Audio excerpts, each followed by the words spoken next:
For generations, Black women have adorned their hair in beautiful, intricate braids. It's more than just a hairstyle. Braiding is a tradition. It's a cultural touchstone. It's a way to express our creativity and heritage. We spend hours in salons creating masterpieces with our hair. We trust our stylists. We trust the products they use. But what happens when that trust is broken? What happens when a tradition meant to celebrate our beauty puts our health at risk? This is the alarming reality we face with synthetic braiding hair.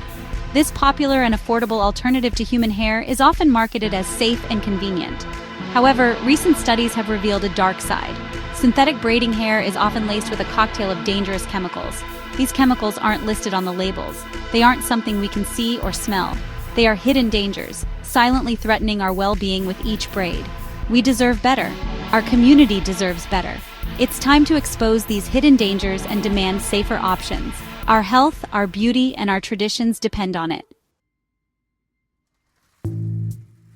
Let's be clear. Synthetic braiding hair isn't just some harmless fashion accessory. It's a potential health hazard. Studies have found a laundry list of dangerous chemicals lurking within those brightly colored strands. We're talking about carcinogens like benzene. Benzene is a known cause of cancer, particularly acute myeloid leukemia. We're talking about lead, a heavy metal that can wreak havoc on our bodies.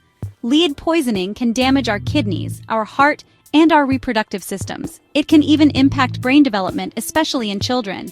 And then there are the VOCs, those volatile organic compounds that we breathe in every day. These chemicals can irritate our lungs and cause respiratory problems.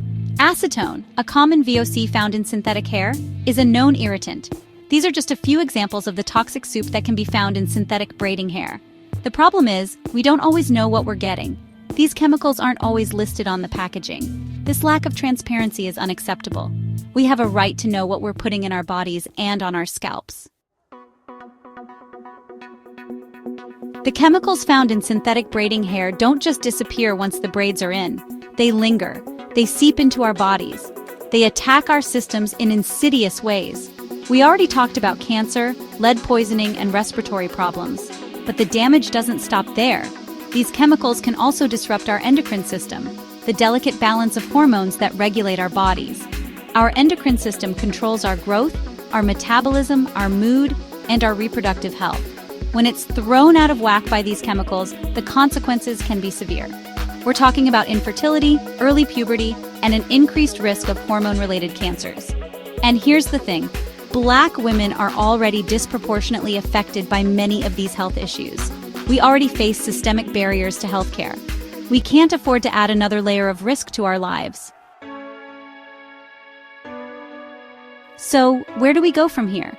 How do we protect ourselves and our communities from these hidden dangers? The first step is awareness. We need to talk about this issue.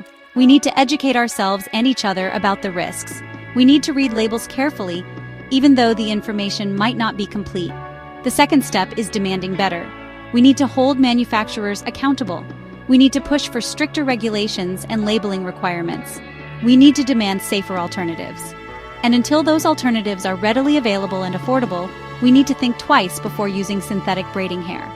This isn't about shaming anyone for their choices. This is about empowering ourselves with knowledge and taking control of our health. This is about demanding better for our communities. It's about protecting our bodies, our beauty, and our traditions. We deserve hair products that make us look good on the outside and feel good on the inside. We deserve to braid our hair without braiding in a hidden threat to our health.